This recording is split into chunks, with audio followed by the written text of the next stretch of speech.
Hello and welcome. Today I wanted to talk with you about a concept that I've developed when thinking about the historical significance of the technological system.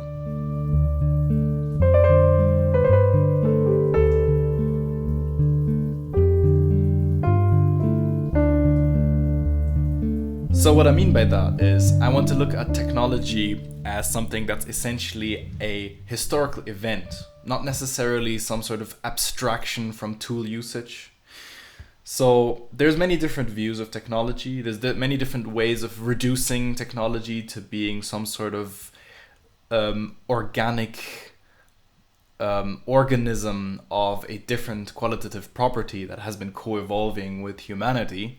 There's also ways of reducing the entirety of nature and humanity to having been machines all along, that our cells and our bodies are replication machines, that our enzymes, that everything that makes up biological nature was machines to begin with, was technology to begin with, and we're just continuing that trend on a sort of alternative or like on a upgraded evolutionary path where it's way more accelerated than before.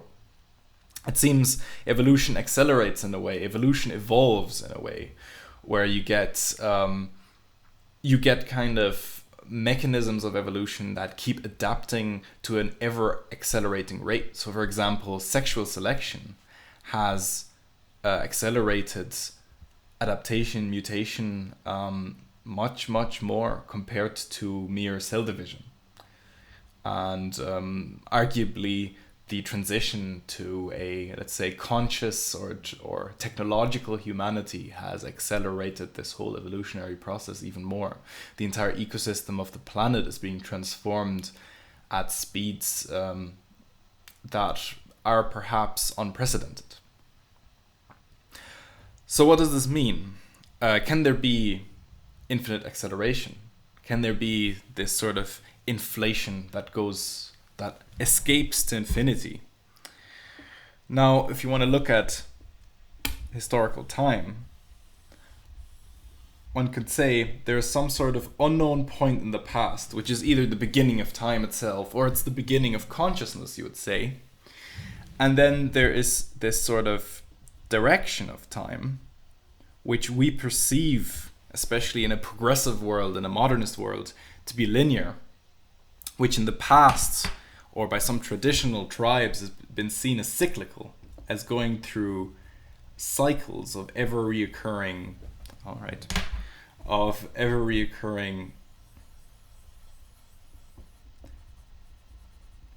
phases, eons, epochs. So this endpoint is the point which we seem to be accelerating towards, but no one really knows what this point looks like, what its significance is. It seems to be that point which transhumanists would refer to as the technological singularity, which a lot of dystopian visions would see as the point of total annihilation of life on Earth. It has many optimistic and pessimistic views of what is going to be happening there. It is the point where AI becomes conscious, where artificial general intelligence will take over the entire planetary, economic, technological system and start ruling us. The creators will become subservient to its creation. There's many different visions of this. So there's this point that escapes any prediction. There's this point that escapes any rationality in the future, and there's this point that escapes any description and rationality in the past, because it goes back to a time before we were even capable of rationalizing, of understanding and conceptualizing things. It was the world in which arguably values and facts were not separate, in which meaning disclosed itself immediately. It disclosed itself at the same time as the world disclosed itself. The world and meaning was woven together. Whereas we're at the end point where they've been radically divorced, where meaning is something that seems to be lost, or something that seems to be devoid, seems to be empty and only a projection of our subjective selves onto the world. It is kind of a radical separation. In a way, it is a mirror image of the initial point. Now, the initial point I refer to as the Archon. This is not how the word is conventionally used, but is inspired by a kind of reading of the Neoplatonists, namely Iamblichus, who categorized deities and divine entities roughly into two categories. One is the archons and one is the daemons. The daemons are those which are partially bound to this world and often very malicious, whereas the archons are very pure divine entities which we cannot fully understand. It was said that the planets and the spheres of the planets represented the archons in a way. So in this case, Archon is something like the initial oneness. It is the Archon. It is the unnameable oneness, the unnameable unity, which ends in the Katechon,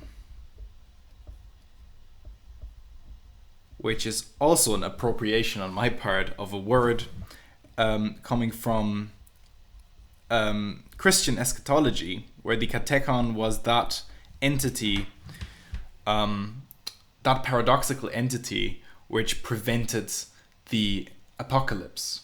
So in order for the apocalypse to come, Christianity needs to be destroyed on this planet.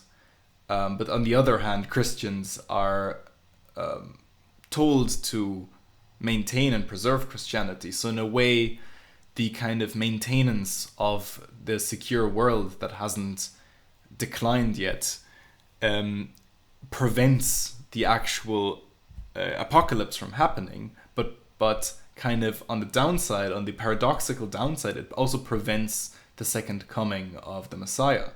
So it is a kind of ambivalent figure at the end of time, or that is just before the end of time approaching it. And I see the Katechon as something that is an inverted image of the Archon, as I've already explained, and this could actually give us some useful understanding of the times we're living in and what we may be approaching. So the Archons, the Archon or the Archons, were that which accompanied the early times, that accompanied the kind of pre-literal, pre-rationalized understanding of the world. This has also been referred to as the archetypes by Carl Gustav Jung, for example, where the world was kind of seen as alive, seen as spirited, and the archons were alive. They were living entities that were enmeshed with the world, that were interacting with the humans, that were literally seen to be in the world. We cannot know if there's such a thing as universal archons that were recognized by all tribes of antiquity or let's say prehistory. But there's certain archons that we can reasonably assume are more or less universal. For example, a sort of worship of the sun, a worship of sort of stellar entities, of celestial bodies, has been quite a universal for a lot of prehistoric peoples. And what we see is that we're seeing a sort of negative or reversed return to that unity. Only is the unity not a spring, not a sort of a well from which all meaning arises, from which life arises, from which the world speaks to us. It is more the opposite. It is that which removes itself from us, that which escapes us. It is the attempt to project and grasp meaning in this world that keeps escaping us. We apply words to explain things and they've already lost their meaning. A lot of people have had that experience when they watch and listen to political debates, when people talk about words to describe social systems, like using words like capitalism or communism or socialism. It seems like those words have lost their meaning in a sense because there is no concrete ideal picture of the world that most people would share, that you could like apply these words to and agree on what these words and their definitions really mean. So you have this kind of attempt to glue some sort of meaning onto the labels you give in the word that seems to be failing very quickly and not really lasting much. And at an ever accelerating rate, it becomes even harder to describe the world around us. And the question here that is most interesting is, if there's a katechon, does it have entities? Are there the katechons, just like there are the archons, the archetypes? Are there the katetypes, the archetypes of the future, the reverse archetypes?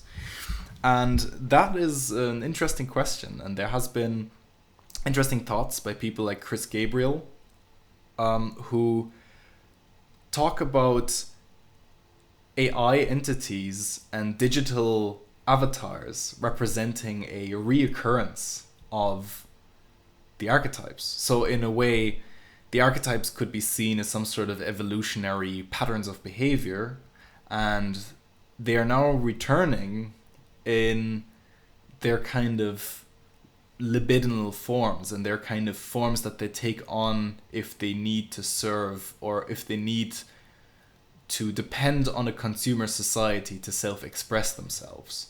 For example, you get the ancient mother archetype, which was represented by many idols of goddesses in antiquity and in Paleolithic times. And now you get feminine, nourishing, archetypal AI avatars, such as Cortana, Alexa, also Vicky from the movie I, Robot, which seems to fulfill this role of the kind of infantile consciousness, the consciousness that hasn't fully developed, that wants to return to some sort of safety of a technological womb that it desires to return to, which is actually a very ancient image that seems to be returning at a very, very technologized, non-ancient time. So potentially the Katechon and the Archon are not as different as we think. Potentially the Katechon is just the other side of the same phenomenon, the other side of the medal, and this kind of unity, this oneness, is the sort of return to something that is more archaic than we think, and potentially the view where the Archon, the Katechon are the same thing, and potentially time is actually cyclical in a way, is more true than we think. I hope this has been a useful train of thought for you, and I will see you next time.